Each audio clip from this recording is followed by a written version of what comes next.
Students, welcome back to my channel. आज हम class 4th के हिंदी में पाठ 9 इंसानियत के प्रश्नोत्तर को सॉल्व करेंगे। ठीक है, तो सबसे पहले शब्दार्थ देख लेते हैं। पूजनीय मतलब पूजा के योग्य, आज्ञा अनुसार, तो इसका वर्ण विच्छेद हो गया आज्ञा प्लस अनुसार। अब इसका शब्दार्थ हो गया जैसी आज्ञा मिली हो वैसा करना। सन्नाटा मीन्स चुप्पी, जहां कोई आवाज ना हो। ठीक है, इसके बाद शुद्धलेख के कुछ शब्द हैं। वातावरण, समस्या, पूजनीय, शिष्य, व्यवहार, बुद्धिमता, सन्नाटा, क्षमा, सफलता, इंसानियत। ठीक है, अब यहाँ पे कुछ मौखिक प्रश्न दिए गए हैं। निम्नलिखित प्रश्नों के उत्तर दीजिए। गुरुजी कहाँ रहते थे? उत्तर, गुरुजी गांव से कुछ दूरी पर एक आश्रम में रहते थे। अगला प्रश्न है, दूसरे गांव के लोग गुरुजी के पास क्यों आते थे? उत्तर, दूसरे गांव के लोग गुरुजी के पास अपनी समस्या का उपाय पूछने आते थे। अगला प्रश्न, उन्हें वापस क्यों जाना पड़ता था? उत्तर, गुरुजी किसी को अपना शिष्य नहीं बनाते थे, इसलिए उन्हें वापस जाना पड़ता था। अगला है प्रश्न 2, किसने कहा, किससे कहा, बताइए। क, क्या तुम वह जगह ढूंढ कर आ गए? तो ये किसने कहा था? ये गुरुजी ने लड़कों से कहा था। ठीक है। ख, क्या तुम्हें वह गुफा नहीं मिली? तो ये किसने बोला था? ये गुरुजी ने लड़कों से कहा था।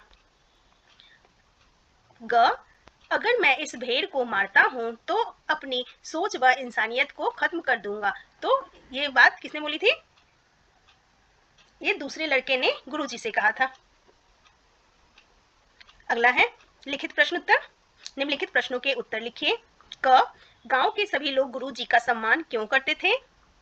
उत्तर, गांव के सभी लोग गुरुजी का सम्मान करते थे क्योंकि गुरुजी उन्हें ऐसा उपाय बताते कि समस्या समाप्त भी हो जाती और अगले कई वर्षों तक इस प्रकार की समस्या फिर से न होती। अगला प्रश्न है, गुरुजी दोनों लड़कों को किस शर्त पर अपना शिष्य बनाने के लिए तैयार हुए? उत्तर, गुरुजी ने कहा, मैं तुम्हें अपना शिष्य बना लूंगा, लेकिन तुम्हें मेरा एक काम मेरे नियमों के अनुसार करना पड़ेगा। दोनों लड़कों ने गुरुजी की बात मान ली, इसलिए गुरुजी ने उन्हें अपना शिष्य बनाने को तैयार हो गए। अगला प्रश्न है, दोनों लड़कों ने गुरुजी की शर्त पूरी करने के लिए क्या किया? उत्तर, दोनों लड़कों ने गुरुजी की शर्त पूरी करने के लिए गुरुजी की आज्ञा अनुसार जंगल में वह स्थान ढूंढने के लिए चल दिए जहां पर भेड़ को मारा जा सके और कोई देख ना सके। अगला है, सही वाक्य पर सही और गलत पर गलत का चिन्ह लगाएं। क, गुरुजी गांव के लोगों की किसी भी समस्या का समाधान नहीं करते थे। तो ये तो गलत हो गया। गुरुजी आसपास के गांव के लोगों के सारी समस्याओं का समाधान करते थे। ख, आश्रम में आने वाला कोई भी व्यक्ति गुरुजी के प्रश्नों का उत्तर नहीं दे पाता था। ये बिल्कुल सही है, तो ये सही जवाब हो गया। ग, दोनों लड़के गुरुजी की बात मानने के लिए तैयार नहीं हुए। नहीं, दोनों लड़के जो थे गुरुजी की बात मानने को तैयार हो गए थे, तो ये गलत हो गया। घ, पहले लड़के को एक ऐसी गुफा मिली जहां घना अंधेरा व सन्नाटा था।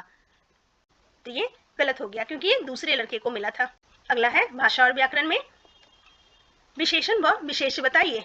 शांत हवाएं, तो इसमें विशेषण हो गया शांत और हवाएं हो गया विशेष्य।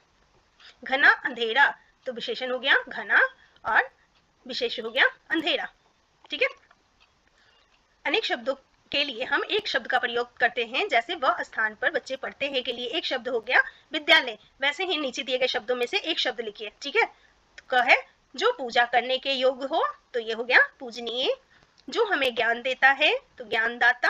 तो जो हमें ज्ञान देता है उसे हम बोलते हैं ज्ञानदाता।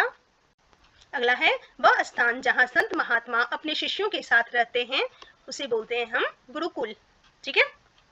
अगला है, पहाड़ों के बीच में खोखला स्थान। जो भी पहाड़ों के बीच में खोखला स्थान होता है उसको हम पाठी बोलते हैं।